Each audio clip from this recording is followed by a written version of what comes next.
Welcome to the Vintage Community Church sound system training video.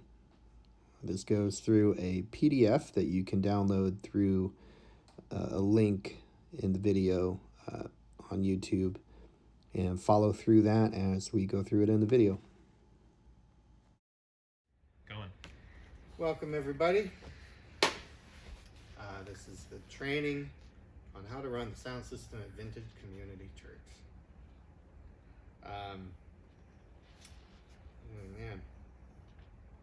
I'm going to run through the startup procedure. Just to kind of get us off the ground and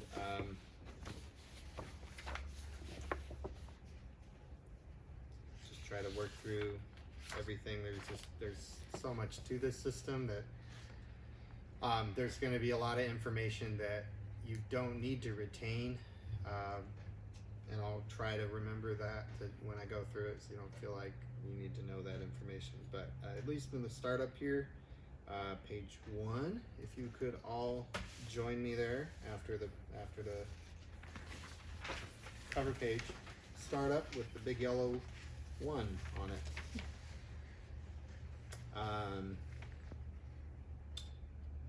I guess before that, every week, typically 8 o'clock is when we get here to get things set up. In the past, sometimes we needed more time to get set up, but I think we're trying to get it pretty much to where it's a pretty quick setup process, and you can get things moving by the time the musicians are getting their stuff plugged in and ready. So 8 o'clock is kind of the default, and the individual leaders may have different plus or minus that. First thing, come in, start by turning on the soundboard in the back. It feels weird not to. Let's just all go back there and look at this board we're going to talk about for I don't know how long. And I can physically show you where the board is. Just let it run. It's fine. A little rocker switch. Right now you can't see it. Yeah. You can feel it right by the plug back here.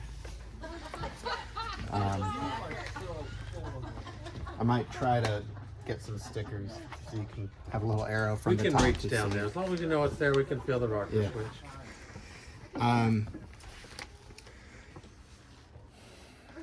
This is a 32 channel board.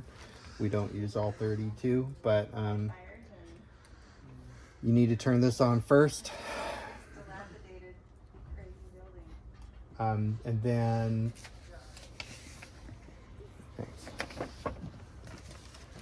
hit the space bar to wake this up. This computer doesn't need to be turned off. It goes to sleep by itself. The monitor goes to sleep by itself. It uses 1/4 of a watt over time, and it actually makes the computer last longer. You press space bar, wake it up. If it was actually turned off, just hit the power button on the computer. The actual computer's down here, even though the monitor's over here. And just let it wake up.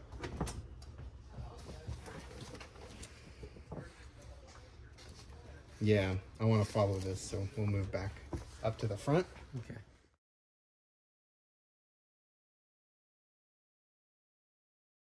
About is this guy. This white trip light thing, there's a picture of it right here. That's the one. It turns on these plug strips, which turn on those. Everything is turned on from here. There's some exceptions that we'll talk about. Number 2, switch on the trip light protector in front of the room below the TV. This feeds the 2 plug strips that power on everything in the front cabinet. If they're accidentally turned off, like if someone accidentally turns these off, it's not wrong, but then it won't turn on when you turn everything else on. So make sure those are on. These strips feed the amplifier to the outside speakers as well, and that subwoofer in the corner. Subwoofer in the corner makes the big boom as labeled. That's the low end. Okay. The only things that this does not turn on, which that we haven't turned on yet. There are 2 speakers on the pillars here. Okay. And as you can see labeled, there's a little rocker switch on these as well. Okay, we're on 3 then. We're on 3. On page 3, orange number 3. They are on right now. They're a little hard to get to, but Oh yeah, that's perfect. We can see that. yeah, little rocker switch there. And you'll see a blue light on the front when you successfully turn them on. And you can guess, we turn those off at the end of the service too, because they're not. That'll be part of the procedure. Yep, that's part of the procedure until I run more power cables, put them behind. But for right now, that's where we're at. Which is kind of in the back. But all the computer monitors, screens sleep automatically. But make sure they're turned on. The exception is the TV, and we will power up the TV with the remote. It does look like this. It's back there. It's pretty much always back there. It's pretty good at returning home. And turn that bad boy on, and then whoever's handling running the words will turn on that computer, etc. Sometimes I turn it on, and then it's just ready for them. But it's just another step I don't want to. But the words are different than the board. Yes. Okay. Yeah. Yes. You are only responsible for running the sound. The 2 are. It's just a lot to do for one person. So for right now, they're separate tasks and separate people. We're probably going to do training for the words as well. Just kind of explain that there's one big cable that takes all 24 channels, and they plug in up here, and then more cables are plugged to the instruments. All those are labeled. All those are very in specific order, and we need to keep them that way.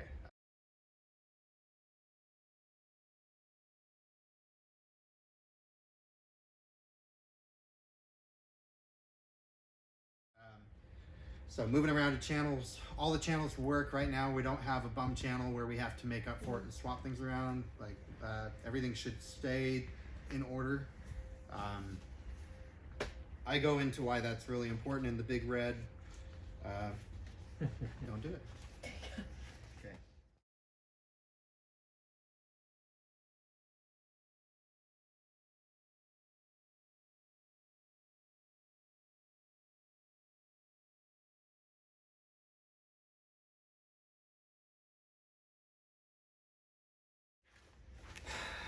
And I'm not, let's see.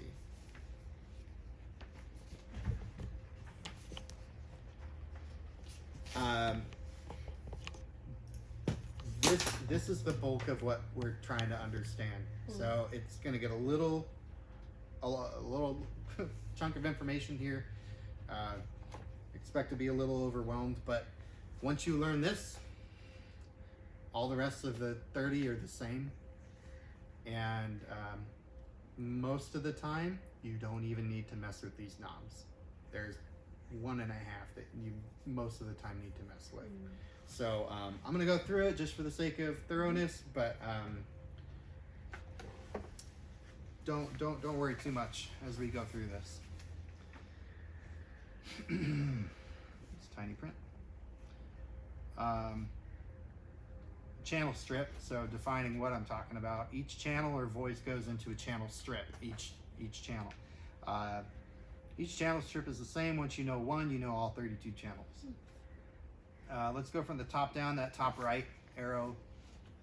Default levels. In this manual, all of the default levels are indicated by the green arrows on the channel strip. So you see all the way down this channel strip, there's tiny little arrows that are actually turned different ways. That's where they go, more or less, when you start. Just from default, that's where we want them to go. At startup, check for these levels. If they are significantly different than these levels, when in doubt, set things back to default and go from there. You never know. You never know what last time, why we had to turn that high all the way up, but that can cause all kinds of things. So just starting from the top can keep you from chasing your tail just because one thing was really out of whack.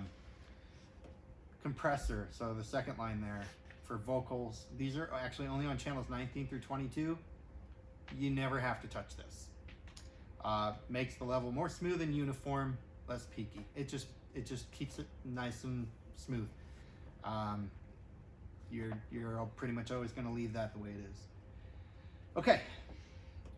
Gain sets the top level volume and affects everything below it. So minor changes only. All of these are preset. They're all the channels are set for the instrument that you would plug into it. If you're gonna plug a guitar into it, it should be pretty much in the ballpark. Normally, starting from scratch, you could have a vocal mic where a guitar was last week, and you'd have to reset all that. But by keeping everything in the same channel every time, it should be really close. Okay, you really shouldn't have to mess with that. And we'll go back to exceptions to that. So for the most part, that's also something you can pretty much just leave alone. That is also one that if it's different from default, really put that back, because that can screw up the whole, everything below it is affected by that top level. So that would be, if you had to pick one thing to make sure everything's back to default, the gain is really important. Low cut. This will rarely change. You don't have to mess with it. Should be turned on for everything except low instruments like the bass, kick drum, or keyboards. That always stays the same. You really shouldn't have to mess with it. Okay, EQ.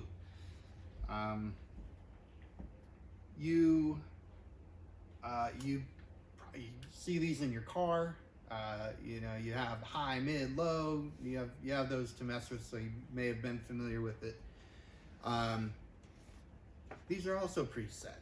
These are also pretty much dialed in for electric guitar. Electric guitar is channel 4 and 6. It's pretty much the way it should be. You can kind of get lost down the rabbit trail of trying to tweak EQ.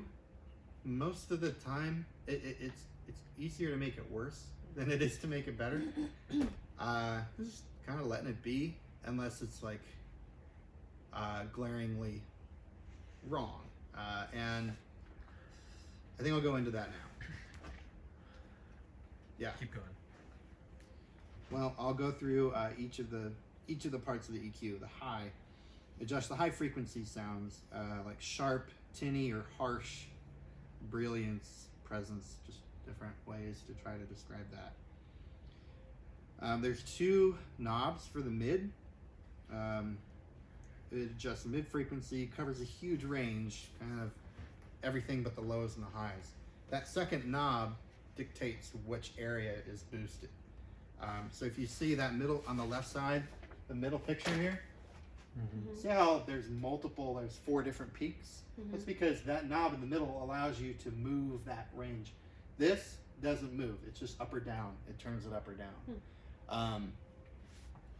Because this isn't to scale, right? Like there's a lot in here.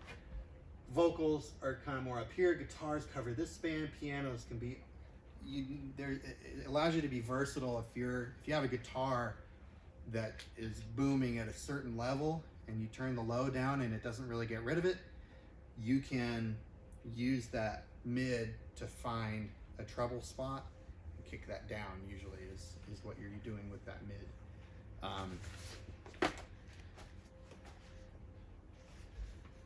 Did that cover what you were thinking? A note there too is that the EQ will be different when the room is empty during practice versus when it's full. Same with the volume. So there are definitely adjustments you have to do for different singers or different instruments because their voice is different. But any major adjustment probably should be held until people are in the room, because having bodies here absorbs sound. So if you drop something up and it sounds really good when we're practicing, people can come in and it can sound very flat or empty. Right. Because absorbed. So right, different frequencies get absorbed differently with people because they have different wavelengths, and there's all kinds of science behind that. So it's not like a flat, oh, everything gets quieter. Some things get quieter. So that's kind of why I warned ahead of time. You don't really want to get too deep into trying to like make it sound perfect, because you're making it sound perfect for a scenario that's going to completely change. I don't want to overwhelm you completely, but it's not worth it. You know, when everybody fills in, it actually gets more forgiving, I think. and it gets, you have more room to play with. It actually helps with feedback. People are absorbing sound waves and stuff, so you can kind of get frustrated if you're trying to get it dialed when it's an empty room. People fill it up, it tends to be good, and then you're just chasing really glaringly obvious problems, and that's really true.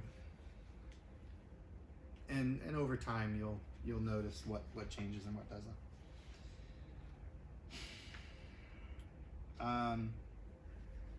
I'll make a point too that when you're changing EQ, you're turning up the volume of part of the channel. So when you turn up the mids, you are increasing the overall volume. So you need to be aware of that. You can create feedback by turning up part of the channel. So I don't know.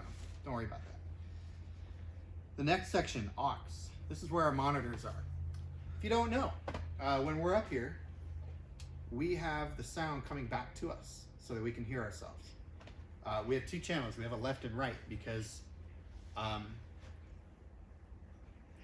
don't want any bass in my monitor because I'm right here. I don't want any drums in my monitor because I'm right here. And I can hear my guitar pretty well, for example. They might want more guitar to hear where I'm going so they can play. So that there is a different mix between these two. And so the different mix is right here. Monitor 1 is this side, and these are all plugged into each other, okay? These should always be plugged into each other. There's really no significant reason for those to be changed.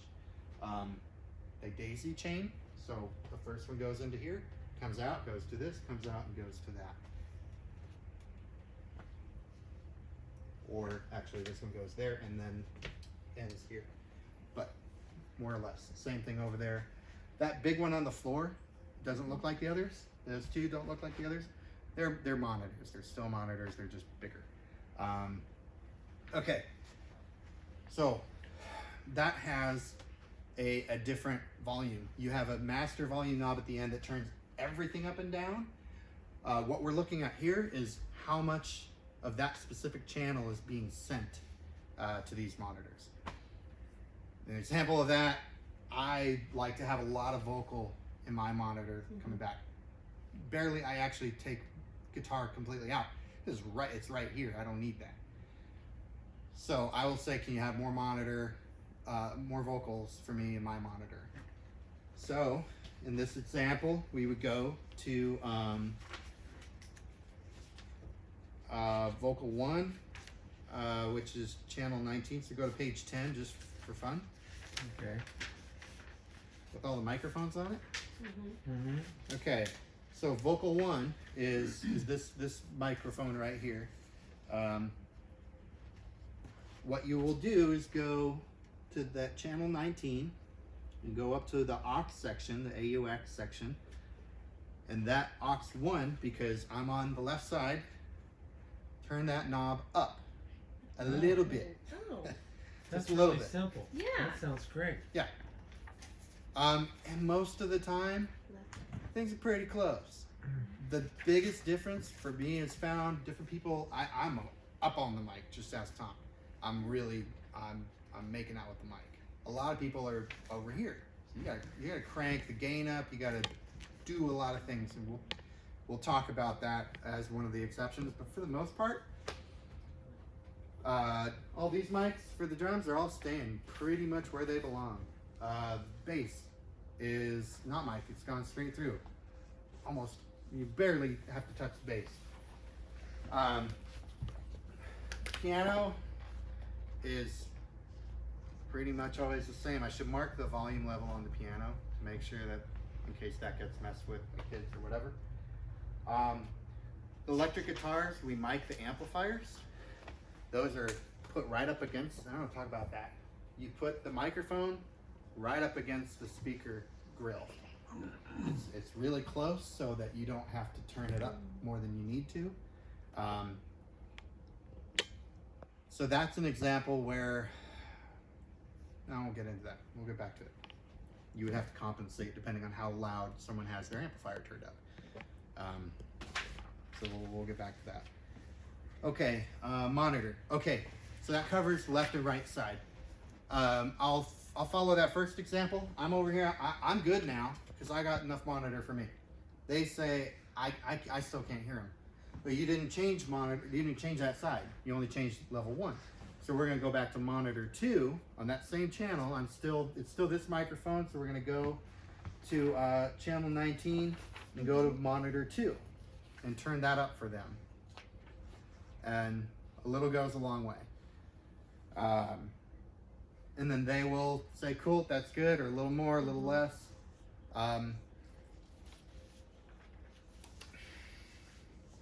I'll take it because I'll probably forget. Why not turn it up to high heaven? Feedback.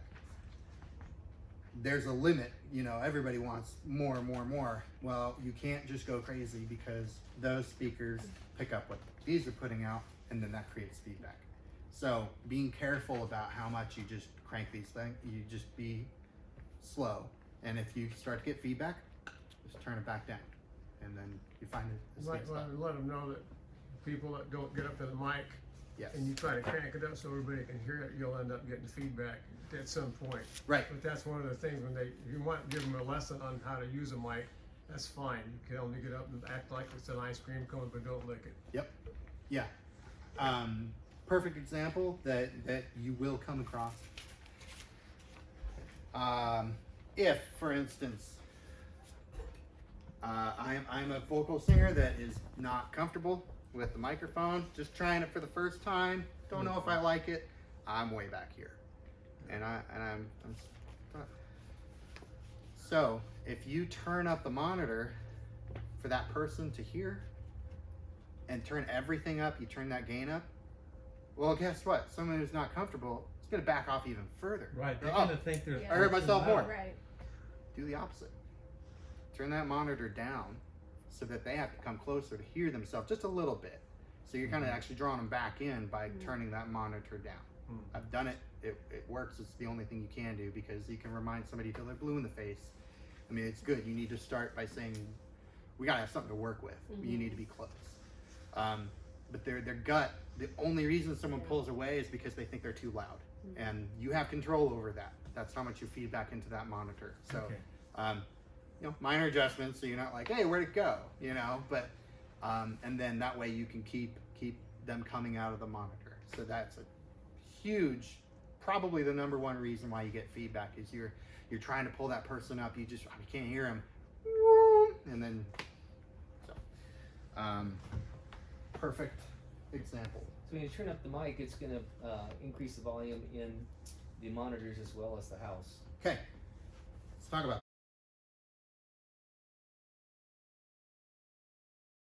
back here. We covered monitor 1 and monitor 2. Monitor 3 ain't up here. It's outside.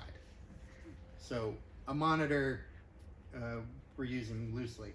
But that gets fed to that amplifier over there. You don't need to know. It always turns on. You never have to adjust it. But that's what goes outside. And it's the same feed that we use to feed into the cry room. They're the same volume level.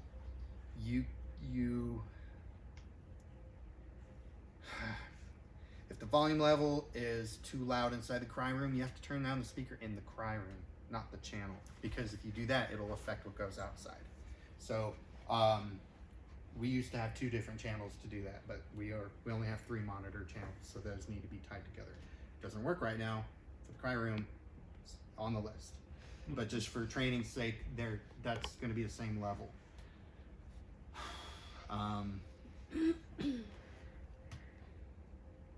This kind of all begs the question: all 3 of those that you're turning up on the right side of the board, those all feed to a master. So you can turn up the whole level, you can turn up all of outside. There's a knob. You don't have to go through each one of the channels and turn them all down. Thankfully, they all get routed to, and I'll show you all back there. It's pretty visual. You can see master auxiliary knob. 1 turns down all this side, 2 turns down all this side, and then, or up and down, and 3 turns up or down the outside in the cry room. Okay?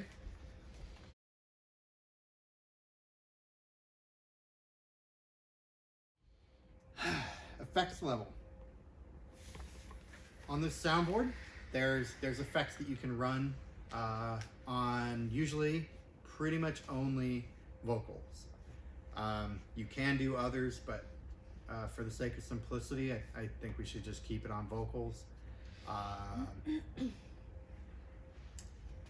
You apply how much how much effects are on that particular channel strip with that knob. So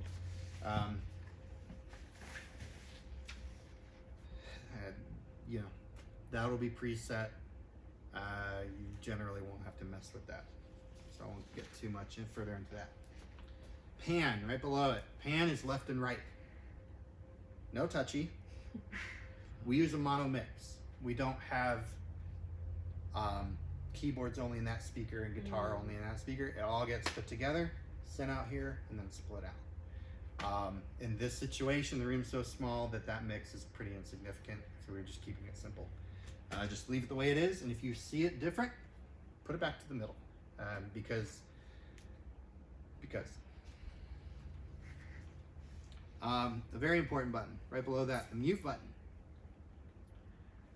We use that to just mute each channel. When the band's playing, you're going to mute the speaker's mic. Vice versa. As soon as the band's done, go through and you're going to mute all the band channels and unmute the lav mic, which is the lavalier wearable mic. A red light will show up when you have that pressed. So that's how you can easily keep track of what's muted and what's not. Okay, the channel fader at the bottom. Channel fader, channel volume. Right, this guy here. This is a lot, mostly what you're going to be dealing with. It determines how much volume, how much of this channel goes to the main mix. Okay, the fader should be mostly in the green. This area here is the safe zone. You don't have a visual feedback of this. The only way that you know you're up here is that overload light, the mute light and the overload light are the same light. It's a little confusing.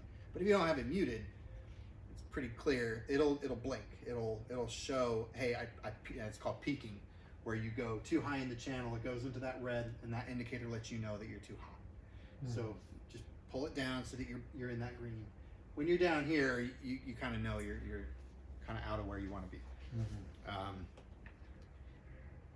This, generally speaking, should never be above U. So there's a little U here, or 0. I'm not sure, but it stands for unity gain. It doesn't matter, but that's just generally want to stay at or below that. The little fun buttons next to the channel fader. We don't use 1 and 2. We don't use 3 and 4. So the first 2 buttons. LR is what sends it to the main mix. So if you don't have that pressed or someone accidentally it's like it's muted. So you might be like, it's not muted. Oh man, that LR button accidentally got pushed and it's up. So you need to make sure that those are depressed. No one should ever touch that. So that should be down all the time. Is that what you're down saying? all the time. Yes, sir. Okay. All the other ones, I'll have up all the time. Doesn't matter if they are or not, but just so that you can tell easily that the correct one is depressed and pushed down, that you want to have that pushed in. Soloing sends just that channel into the headphones so that you can get a isolated hearing of what is going through that channel specifically. Questions? That was a lot. This is a graphical representation of what's in the back. So for training's sake, it's here for those that want to look at it. Hey, everybody in the video. Let's go in the back and actually look at the board, because that's what, what we're actually going to mess with. For fun, look at what we just talked about. Let's pick Channel Vox 19. 1. Oh. Yeah, channel 19, Vox 1, which is the main vocal mic. So, real world, this is the compressor. See how they're all pretty much right here? That's pretty much where they need to be. You really don't need to mess with that. We don't really have much plugged into Fox 4, but I'm going to leave it there in case we ever do. The gain. Gain is that master volume that affects everything below it. And basically, if you have this guy turned up, 12 o'clock here at Unity gain is actually kind of high. If you turn that up, now that sends it's like turning all of these up by that same amount, and then you can create feedback. Really common way to create feedback. So we don't want to do that. It's just think. I mean, that's like, Is your home setting right in mid-range on that usually? yeah. You can kind of see the exception belong. Oh, good. But it's good to keep an eye like, oh, that's different, and because you kind of need to have some kind of idea of what normal is, so that you can notice. Like acoustic guitar 1, that's not pretty hot at 2 o'clock here. Yes. I don't know what it should be. Let's look at that's channel 3. What does my little deal say that it should be at? On channel 8, look at channel 3 and go to the top of the gain and what the default is there. Looks like it's just slightly, probably about, what's that? Yeah. To the left of center. Right. Right? So we're 11 so o'clock. we're to Yeah. 11 o'clock. So we're to the right.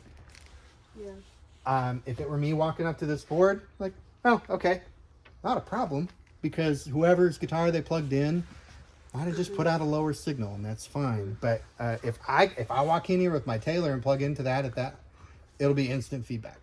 So it's just kind of precaution to let's just set it low. It's So much when we easier start to come off, up. we're and going to set everything to these default settings, what these are generally, and then we'll start from there. Yep. Once the building's filled, then we may have to tweak the guitar up a little bit. And we're 'cause- going to do most of that tweaking. 99% of that tweaking is all down here. Oh, okay, perfect. The only times, sure, let's talk about it.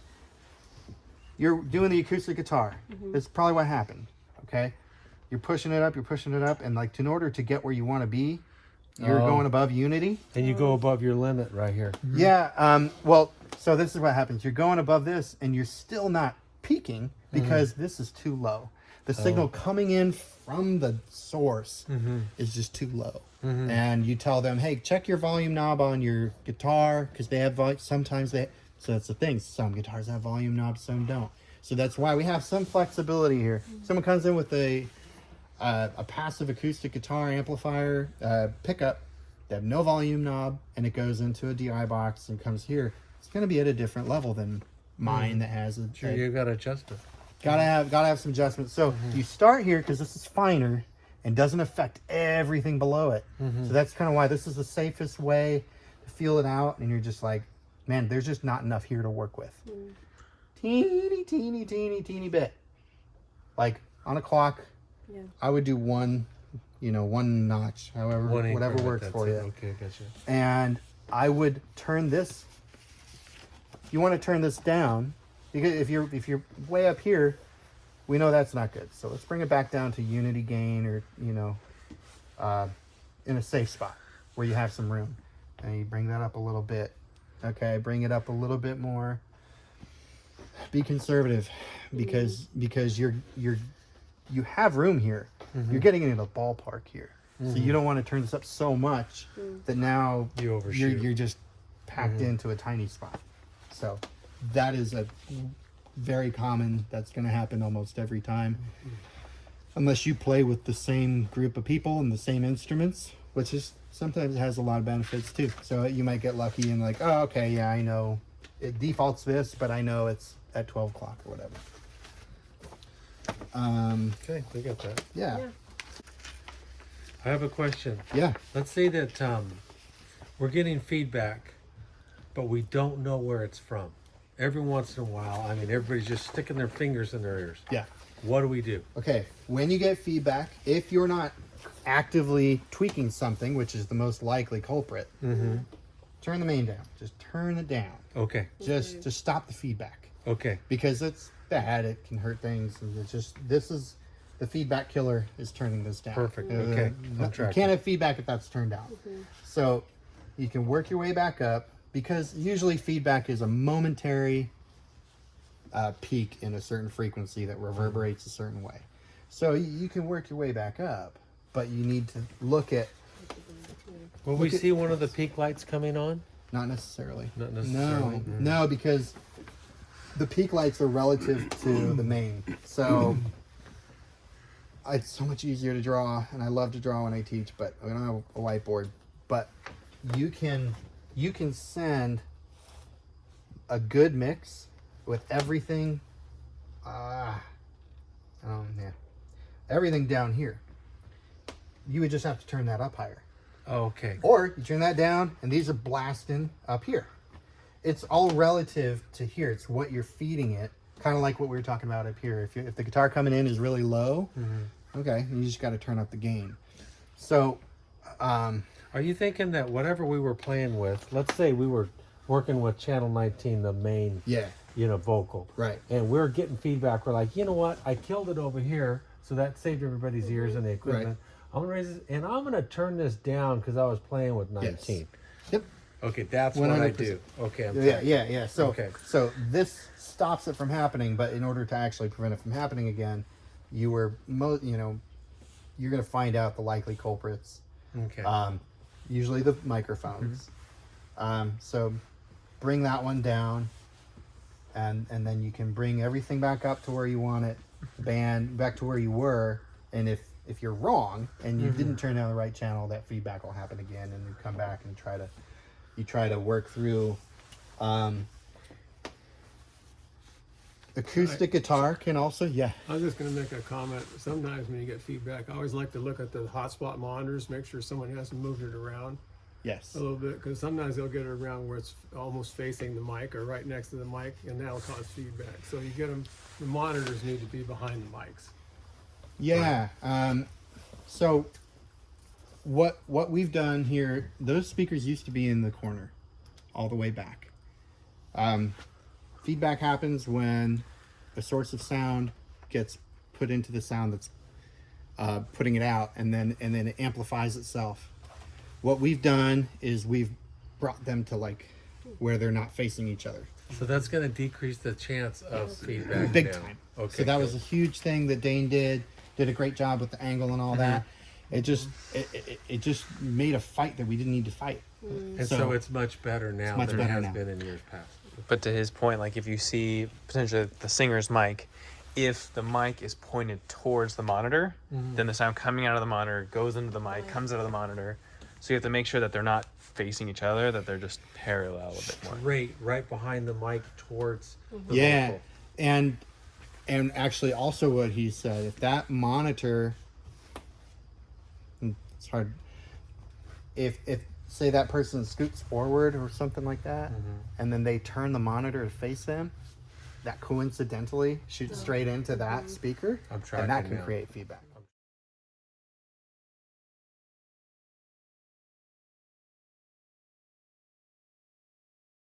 Track. So that's really the physical, that's really the right way to mitigate that is like, okay, let's see, are the mics pointed in a way that's just a problem? Okay. And are the monitors pointed toward the front and not cross-firing over to the main?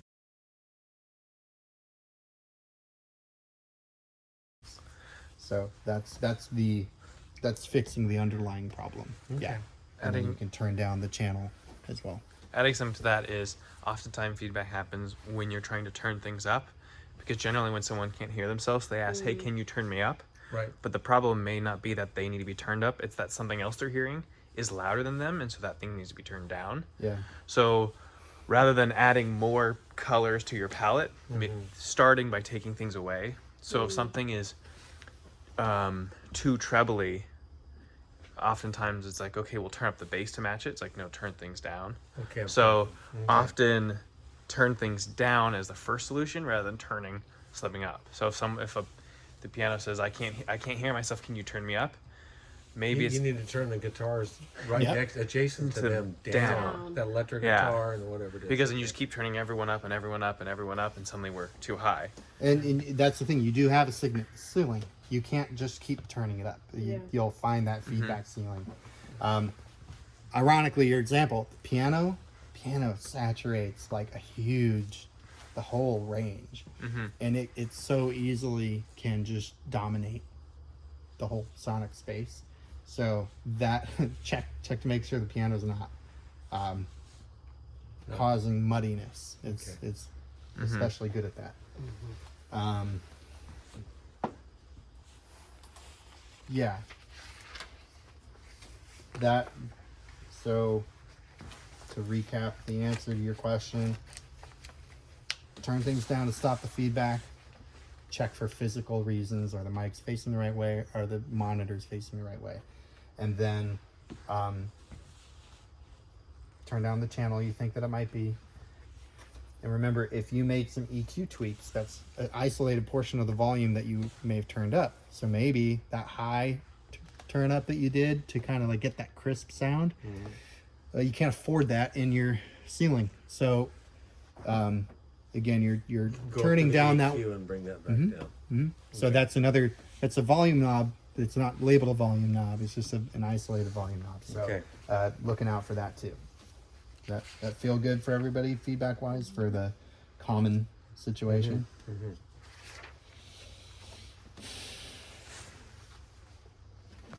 Sure. You can say, okay, what's defaults for drums? You can use this to reference, but they're all labeled here. Drums, all the way down. Perfect. It gives you a little bit more specific description if you're not familiar. Like drums, one, it just says drums, but it's actually percussion. So the box that they sit on up there, cajon, that goes into channel 1, the drums up down here. So that's a little potentially confusing, but we do have that Okay, that's perfect. explained more here. Also, Yeah. acoustic guitar one and electric one. If you have one acoustic and one electric, the one electric is usually player is not electric one. So electric one and acoustic one means station one. So because station one can have both an acoustic and electric. So the player playing acoustic on that side is one, and if someone's playing an electric on the other side, they're electric 2, even if there is no electric 1. So it's not about I'm the first electric guitar player, it's just I'm in station 1 or station 2. Stations. Okay. Yeah. If you're visual, go We're okay back with to that. page 5, Okay. and I'll go over what he was saying there. Okay. And it's hard to see at the bottom, but acoustic guitar 1 is like where I play on the left side up there. Yes. Okay. Electric guitar 1 Is adjacent to you. is adjacent to me, so that's going to be the electric guitar that I would switch to, for example. I'm tracking. But on the right side over here, we have acoustic guitar 2 and electric guitar 2. Yeah. And that's so it's labeled to the station or which side that I'm on. And I grouped them by instrument here because on a board they're going to be more similar. Right. Now I have a so- question. Let's say that this morning we had acoustic guitar 1 Yep. playing here, but the guy with the electric guitar was clear to the right over there in this channel 2. He's still going to plug into channel 2, right? Because that is his docking station or whatever. The area. And we're still going to work with that Yes. channel. So when I look at it, that's going to be like whatever it is. It's going to be all the way over here. It's perfect. Okay. Exactly. So Okay. it does. It's a little counterintuitive in that way. You think he is the only electric guitar, so he's not electric guitar 1. He's Yeah, electric but guitar it's 2. where he's located Yeah. and standing. Because do you have it labeled up there? He knows he's going to plug into electric guitar because That's that's his spot. Fantastic question. Right. You'll see these labels here are also up there, and it says Oh, okay. channel perfect. 5, electric Okay. guitar 1. Yeah. That's up there, and remind me. We'll go up there and actually show you what that looks like because you're going to need to know Okay. because they're going to ask you, what do I plug into? Okay, that's straightforward. We can Yeah. totally do that. Okay. I mean, we're not going to go through every channel and where the dial is because it's just kind of for reference. Right. So, drums and bass is always here. Acoustic guitar 1, acoustic guitar 2, which is stay left and right. Electric guitar 1, which is an amplifier with a microphone up to it. Right. Both of these. Right. Keyboards right here, green, color coding is such. Drums all have microphones, they're all here. Something that we're doing, you want to have at least a little bit of the drums through, even if they don't need it, because outside and in the cry room, it sounds weird to not have that through there. So that would be a reason why technically no, and I'm not talking much, like just a little bit of signal. If for those that aren't familiar with the drum set, let's go to page 9. Just to explain where the heck these things are. Kick is the big drum on the bottom. So you see in the diagram, channel 8 here corresponds that microphone in there. Snare is the one tucked between the drummer's legs there. Will somebody tell me I want more snare? No. We got to figure that out. What's that? Is it? It's plenty loud when you're in here. Yes. So Right. Okay, so I'm just going to raise that up a little bit just for the people outside this room. And it Yeah. doesn't take much. And that's an example where don't take that too far. Don't like, all right, well, you know, he said a little bit and you know, we'll be a little bit below. That would be insane. That would be way loud. So just like we look at the default for that channel. Overhead left and right. I mean, that's in the 30s. That's pretty low. They're really low. See this Exactly, down in there? and you Sure, see the I'm gains up tracking there. on that, So sure. it They're all cranked down. they're for On the most gain. for most of the music we play, it's pretty low key. Okay. We don't need to do that. Occasionally we can go bigger. I mean, there's Easter services, different things where we've gone with a bigger sound. You'd be surprised. The kick actually is really helpful for the musicians. I didn't understand this, but having the kick helps anchor other musicians, Keep them in time. keep them in time. So it's not really obtrusive. It's not boomy. It's just kind of a Okay. nice thud. So that actually is serves That's a a little function. higher than the kid. Yeah. And I set everything low just as defaults to be conservative. Okay. OHL and OHR, that stands for overhead left and overhead right. Okay. Those are overhead left and right drums that catches kind of everything in the cymbals. Obviously, we're miking drums that are loud. Also, keep it really low. We just don't need it. But you'd be surprised that it's hard to describe. But if you're outside and you hear everything, and you hear some muffled drums and just a hair of that, just I don't know, it That's just good. sounds normal. Okay. Toms, man, you could leave them down all the way a lot of times because they're so intermittent. But sometimes there are songs where they kind of hit the tom a lot and stuff. So again, that you really just don't need much there. Okay. Let me jump back real quick. Yep. I've got a question. Yep. Everett often sets his amp up over on the side there, and he often plugs direct into his amp instead of putting a mic in front of his amp. Is that okay with you, or?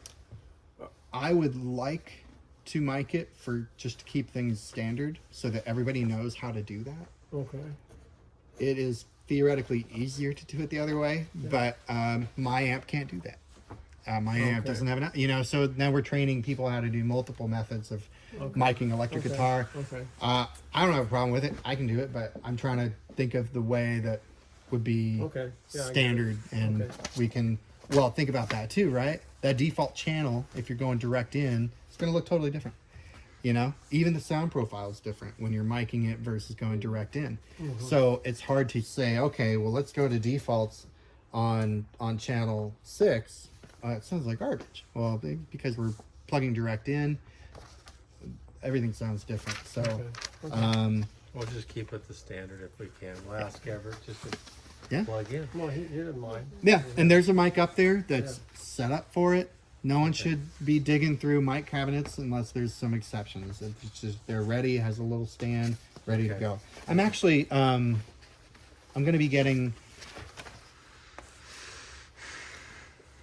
amp stands that you aim them back at yourself as the as the musician, and then there's a mic stand that goes up and into it, so that's your monitor, so they don't have to send that to everybody's monitors, so it keeps it nice and clean.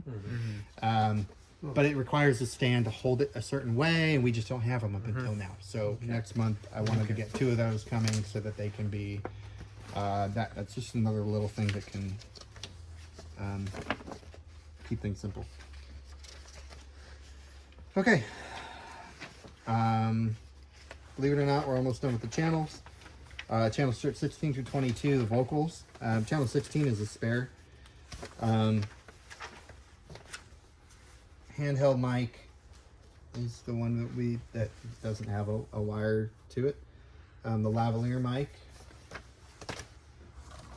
is here. That clip-on mic. This needs to be turned on. Dane, whoever knows it, knows to do that.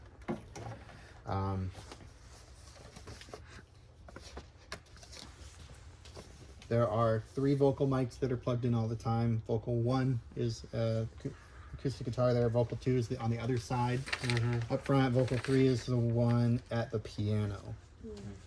So a lot of times you'll have 1 and 3 and you won't have anybody on 2. So you just, the chords on them are labeled. So if you're not sure, say, hey, can you look at your mic and tell me what channel it says on there? And that way you can be clear as to which one you're messing with. Music playback. This is easy.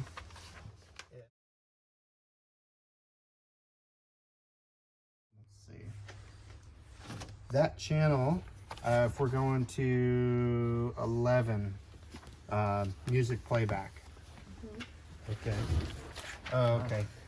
So this button here is up. That's the exception. You can use it to plug into your phone or someone's phone. Okay.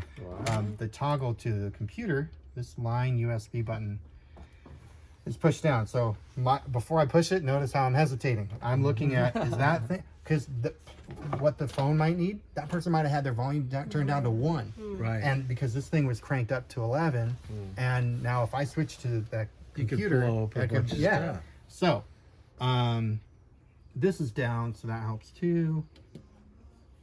See how like Oh, we're it's still already getting loud. a signal? Isn't that crazy? Yeah, it's way down. Oh, so because those are going through the monitors, that's why.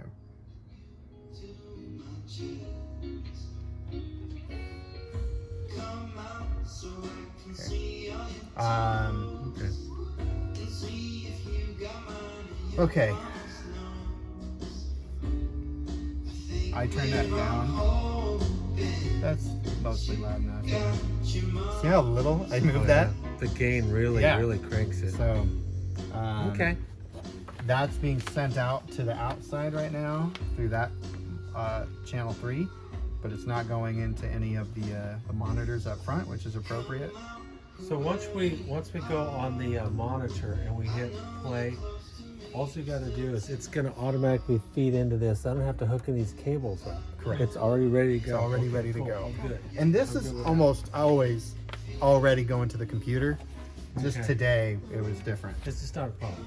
Okay. So you should just hit play and it should start going. Someone could accidentally mute the computer, and that obviously it won't go out. You could accidentally mute it here and it won't go out, but you know, that's just, Okay. we gotta cross that bridge when we come to Yeah, it. we can figure it out. Everything should work fine. Okay. Okay? Those are all the channels here. Okay.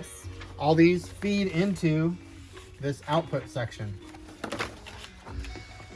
For instance, right, this affects that channel because this is That's all everything. feeding into here.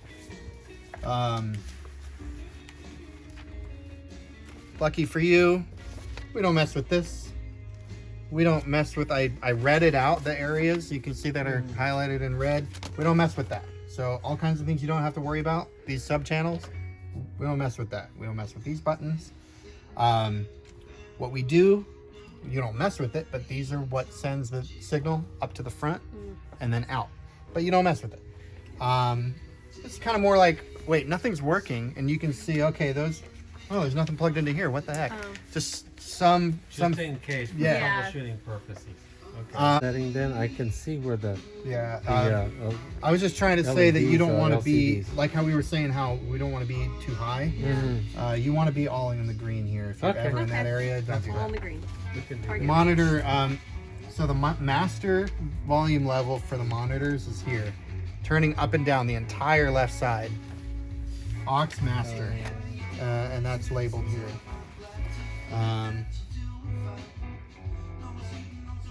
1 through 3. Okay. These here.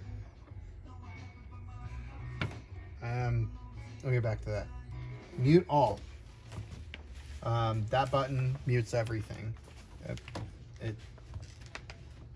The only thing that's still going through is the monitors because it's being fed through. So that's a good oh no button. Okay. Internal effects mute. You can apply the chorus and stuff to the vocals. When you're talking, it sounds kind of weird, so you want to turn it off, or you want to mute the effects so that when you're talking, it So if doesn't they're have having all. like a Christmas. Turn on when singing. Ooh, Okay. and mute it when it. So that's kind of backward. Turn off the effects. You're pushing on the button. Right. So you'll understand hear it. If they have Headphone level. Some up there singing vocal and they wanted a reverb in it, and then somebody came up, grabbed the mic and started talking it, and they started getting this echo, and you'd hit that, Yeah. you'd hit that You'd hit button, that take, button. take the reverb. Yeah. That would be. Okay, so that headphone volume, if you hit the solo button on that, it just went to my headphones. Okay. So you can hear that here. I'm not going to go into all that That's because fine. that's, No, it's you know, We'll figure that out. I can work with that. okay. Talkback mic. So instead of me yelling from here up to there, having them say, hey, I want more vocal in my monitor, and I yell back, is that good? There's a switch on this mic, so that it's just not on all the time. And you can actually hear it up there, right? Yeah. So you can If say, it's is coming out of the that monitor. good? Is that good? Because a lot of yelling isn't good. And if there's a physiological effect when you start yelling at someone, it's easier to get mad at them. It's just nice to be able to communicate that way. So turning off that mic when you're done is simple. The volume level is here. You should never have to mess with that. Okay, running the board on page 13, doing a sound check. We've already done our startup procedure, so everything should be turned on. So at number 1, once everything is turned on, hit the mute button, the mute all button, to let everybody plug in to prevent the pop. It's okay if that happens, but we try to prevent it by muting the channel. Once everybody's plugged in, disengage the mute all button. If someone comes in late, you can just mute that channel when they're plugging in. Once everybody's plugged in, make sure their channel is unmuted. There's no red light next to their channel.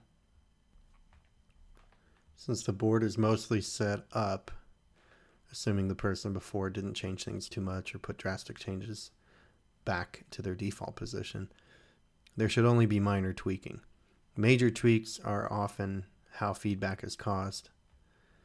And if you are making a major change, there's probably something else wrong. The acoustic guitar is turned down too far on the guitar, which throws everything off. So we're going to take care of all those issues in a sound check. So start sound check. Number 4, sound check is the time to make sure everything sounds good in multiple parts of the system. Relax is step 1. B, before we get into the sound check, we want to get the talkback mic working. The talkback mic, grab the talkback mic at the soundboard and turn it on. There's a switch on the side of it. Talk into the mic and see if they can hear you in the monitors up front. You won't be able to hear yourself because that mic isn't turned up in the main speakers coming back to you. The talkback mic volume is aux return, and you only want monitor 1 and 2 turned up. Monitor 3 would be going outside in the cry room. This mic is not an ultra sensitive microphone, so you must be very close to the mic for it to hear you and for everybody else to hear you. If you have to turn the mic above halfway, there's probably something else wrong. Make sure the talkback mic soundboard on the ground by your feet is plugged in and on, and one plug goes in and one goes out, plus the power. There's a little soundboard at the bottom that handles that microphone and turns it into the type of signal that it needs for the auxiliary channel. So just make sure that's on and working. With your newfound power, use your mic to talk to the musicians through the monitor for sound check. Yelling at each other is for the birds. Okay, we're at C. Are we plugged in? Make sure everybody's plugged into their instruments. Mics are plugged in, etc. Confirm the monitors are plugged in. Don't skip any steps, but don't skip this step. Monitors get unplugged all the time for cleaning and don't get plugged in. You can chase your tails tweaking a bunch of settings and wasting time because a monitor wasn't plugged in. Monitors are plugged in a chain. The monitor feeds come from the center console and feed to the first monitor, then out of the first to the next, and so on. There are 2 monitor feeds, left and right, from the perspective of the back of the soundboard. Battery check. We need to make sure that the batteries are good in the handheld and the lav mic. If the handheld mic is being used, make sure it has power. Batteries are recharged in the cabinet to the left of the soundstage. Turn the lav mic on and make sure there's power. Okay, now we're actually going to start the sound check. Everything's plugged in and turned on. Page 14, D, sound check. Ask the leader to see if everybody is here and note whoever is not in case you need to start sound check and go back to them when they arrive. Start at channel 1 and move across the board. So we're going to follow the following steps for instruments and vocal mics. There are some gains that we don't want to mess with. It'll sound like they're too quiet, but we don't want them very loud. So don't change the gain on the drum mics, channel 8 through 14. And the keyboard should stay where it is. I think that's channel 7. The keyboard volume adjustment is made on the channel fader at the bottom. So those just skip in the sound check process. Mostly these are going to be adjusting the guitars and, a microphone on the cajon on channel 1 for the percussion. Just any instruments that have a volume knob or any kind of varying level.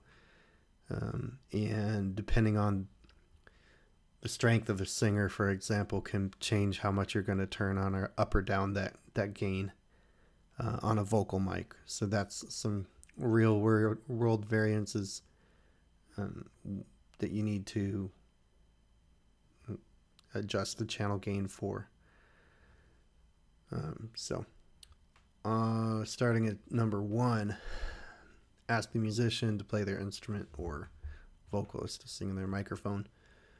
If their instrument has a volume control, make sure that it is at typical level 75%-ish.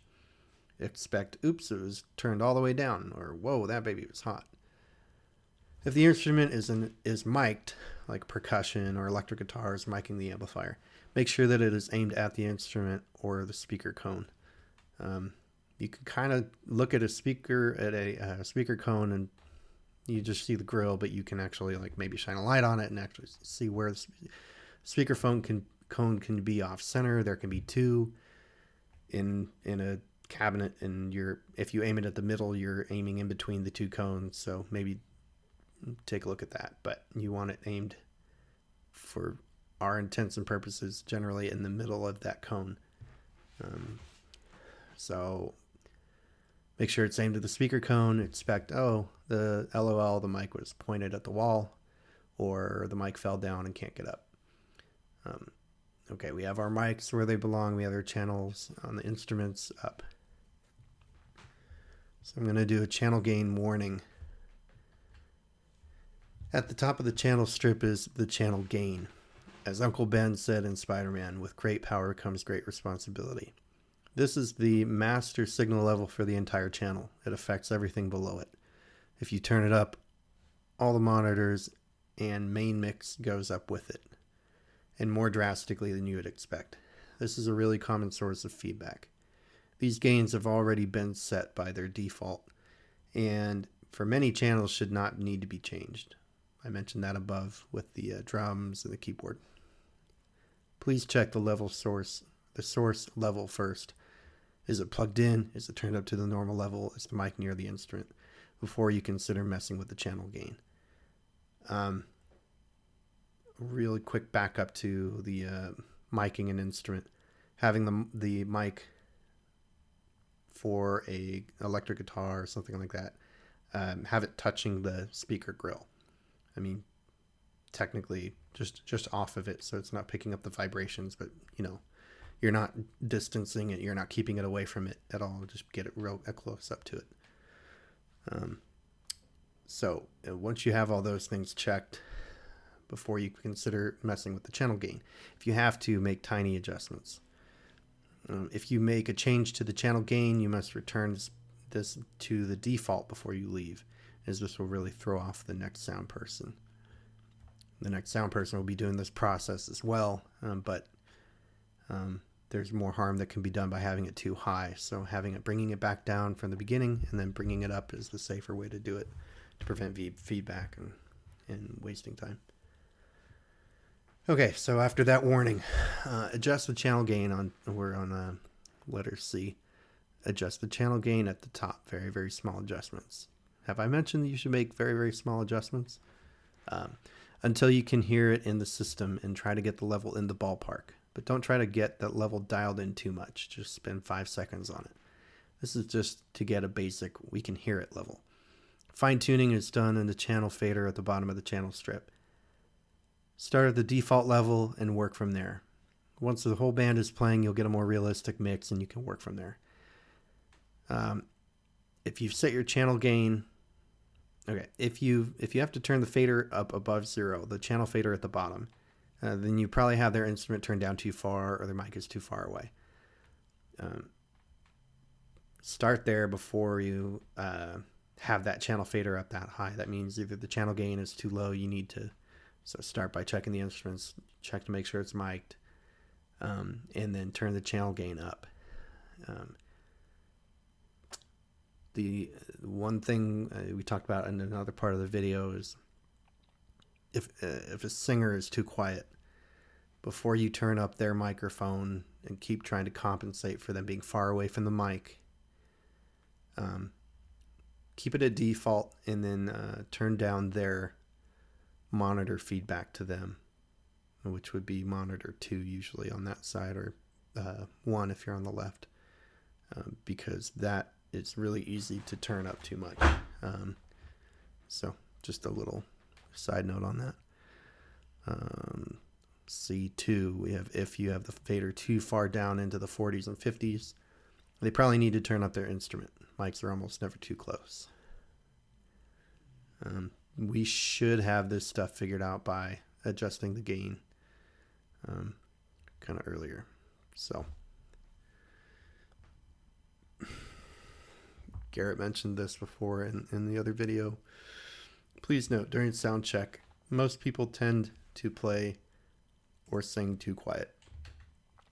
If you turn them up now, once the band is playing, everybody starts to get some confidence and the coffee starts to kick in, then everybody's too loud. Start with a little quiet during sound check. When they protest, assure them we will come back and fine-tune the levels once we get going. This is not only true once the whole band plays, but it's even more true when the building gets full of people. It just changes a lot. So really during rehearsal, you're trying to get it close and make it a functional sound level for practice, and then just making fine-tune adjustments. This should pretty much mostly be down at the channel fader when people are playing, because when when the building gets full of people, it mostly affects the main output. So why I'm being specific to that is it won't affect the monitors going back to the players very much. So you don't, if you adjust the channel gain, then I'd adjust everything. So once the people get in, you know, you'll probably have to turn up the main output just to compensate for that. And the different instruments react differently to the full room, so minor adjustments might be made on the fly with the channel fader at the bottom of the strip. Okay, E, make sure that the left side of the stage, monitor 1, can hear them, and then make sure the right side can hear them, monitor 2. Monitor 3 is the feed to the outside speakers in the cry room. You really should rarely have to change this. Last, make sure you can hear it in the main speakers.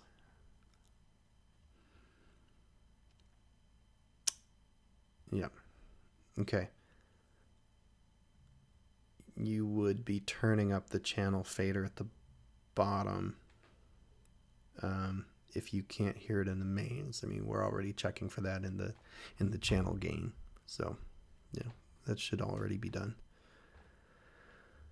Okay, after F, we're working on 3. Work your way across the board until everybody and their instrument is working.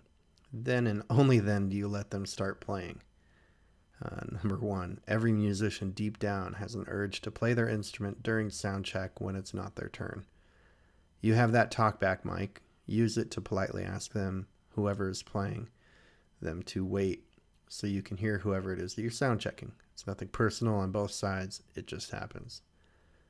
This process goes quicker than it sounds, so since we have a standard layout, we aren't starting from scratch every time, so we should only be dealing with exceptions, like the keyboard isn't turned on or you're not plugged into the DI box.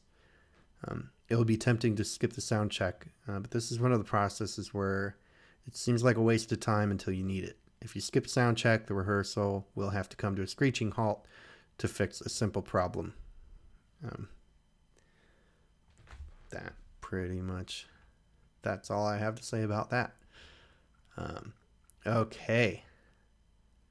Let's move down to the mix on channel 16. On page 16. Now that sound check is complete, let her rip. The band can play now. Once the band gets going, the issues will be pretty obvious.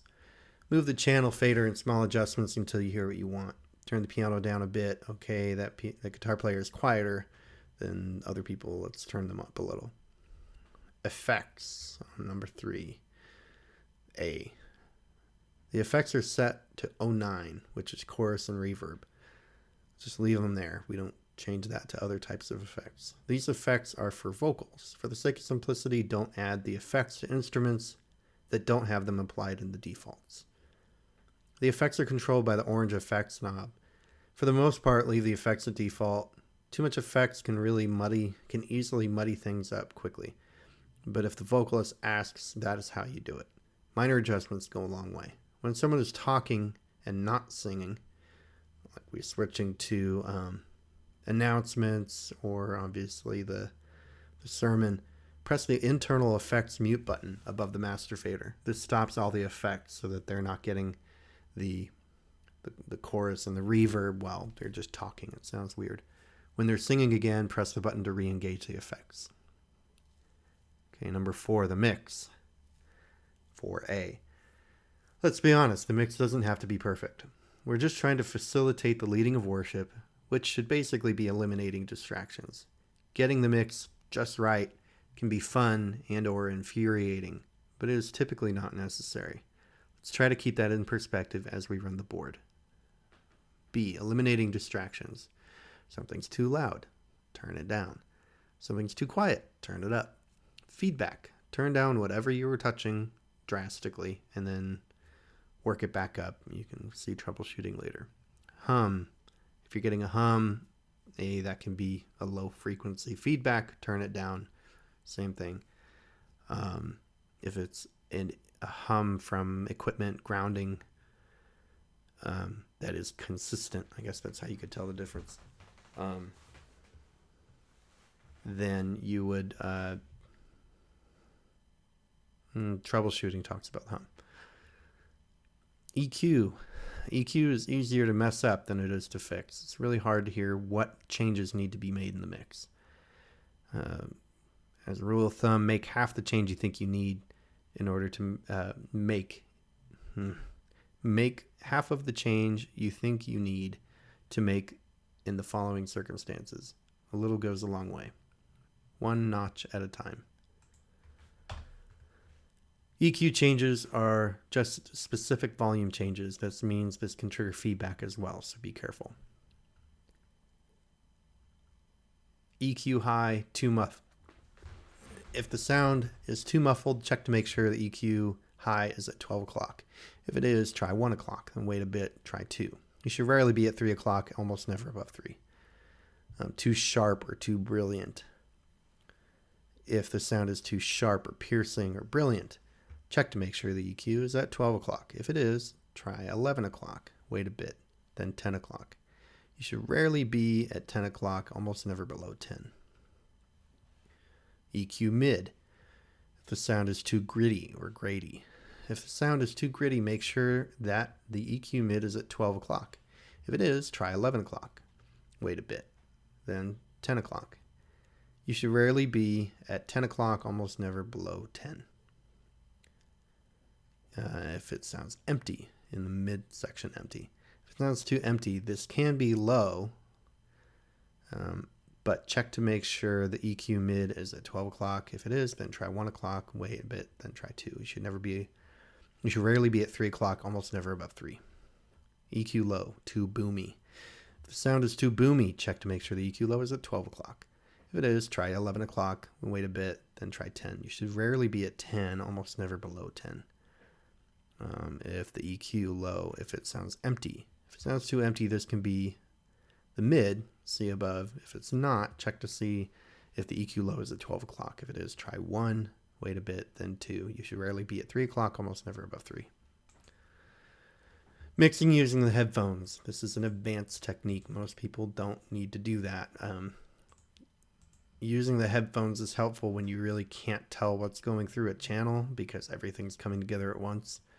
It's helpful to isolate that, but mixing with that channel in your headphones or mixing with that channel soloed is not really true to the mix. I go into that in the next part. We're going to read number 1. You can select PFL solo at the bottom of each channel to send that strip to the headphones. Making adjustments while using headphones is usually a bad idea because it's not how it will sound in the mix. But it can be helpful to know what you are listening for in the mix. And you can hear if you have gone overboard in some changes while editing through the mix. Okay, almost done. We got troubleshooting on 18. Number 1, feedback. If you turn something or somebody up too much, you'll hear feedback. Don't padding. Just turn down the channel fader, the big slidey at the bottom, whichever one you were messing with. And if you don't know, just turn down the main feed and the main channel feeder at the far right fader. If you don't know who's causing, okay, well, I already said that. Try to figure out what channel is causing the feedback and then bring the main back up. So much of the feedback is caused by a singer being too far away from the mic. Before you turn them up, turn down their monitor. Most people back away from the mic because they feel they're too loud. This is totally normal, so turn them down in their monitor or their that half of the stage. Then they will get closer to the mic to hear themselves, which will bring them up in the mix. Ask them to get closer to the mic if necessary. You can kindly remind them by demonstrating with your talkback mic, like mimicking it. If you're playing, it's hard to get their attention, but you can put the microphone up to your mouth to show them, remind them what to do, so you don't have to talk back to them. Feedback also happens when an instrument gets louder. A guitar switches effects or pickup or accidentally turns up the volume, or the piano switches to organ and for some reason organ is louder. Check with the musician to correct this. Feedback also commonly happens when the acoustic guitar starts picking up the mix inside the pickup or microphone inside the guitar starts picking up. It's a microphone inside, so it starts picking up the output from the mix. And it's inside a resonating chamber, so that can get feedback loopy inside there. Mute the guitar while it's not being used. So when it's just sitting there, that tends to happen. likes to reverberate while it's in its stand.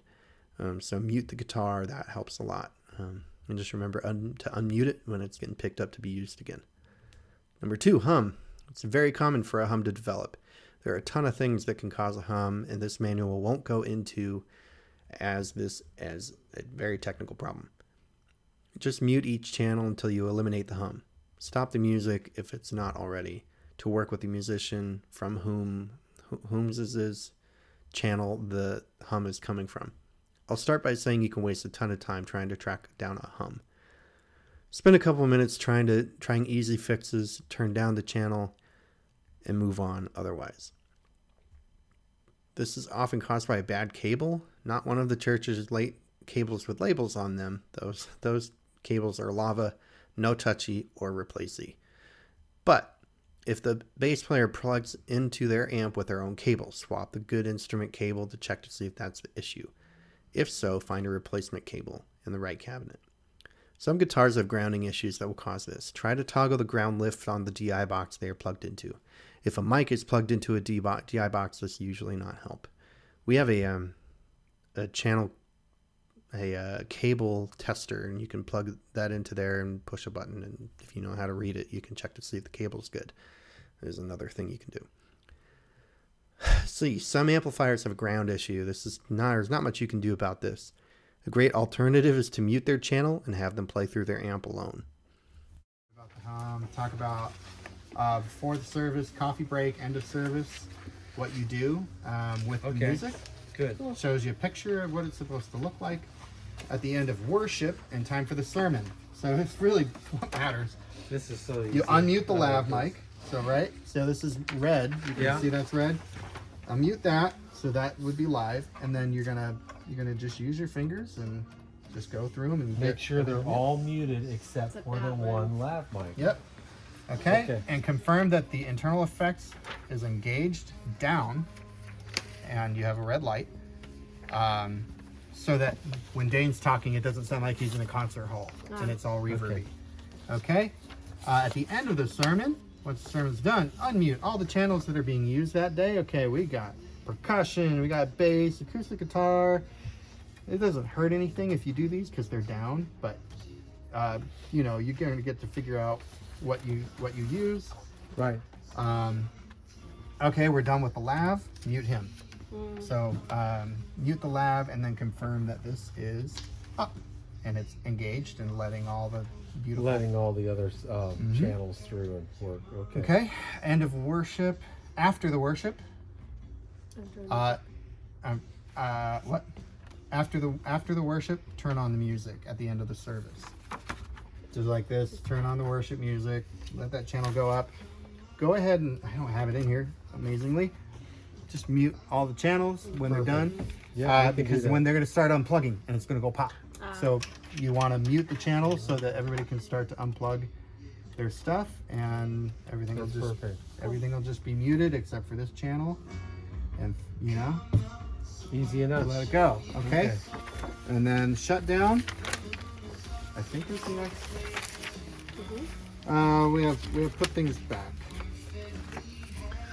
Put things back. At the end of the service, out of respect for the next person, we want to put the soundboard back the way we found it.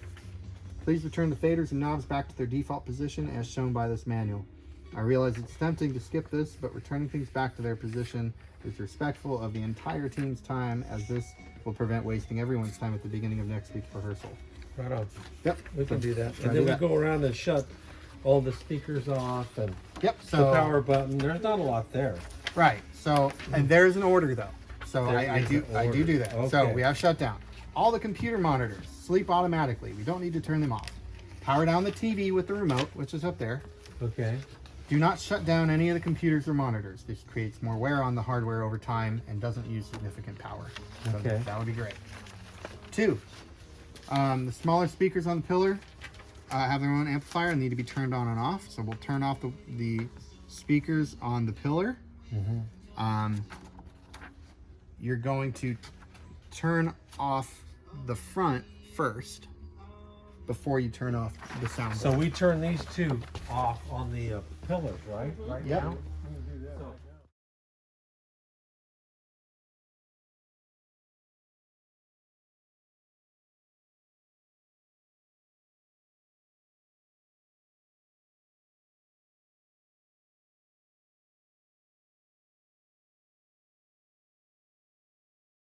Turn off the trip light.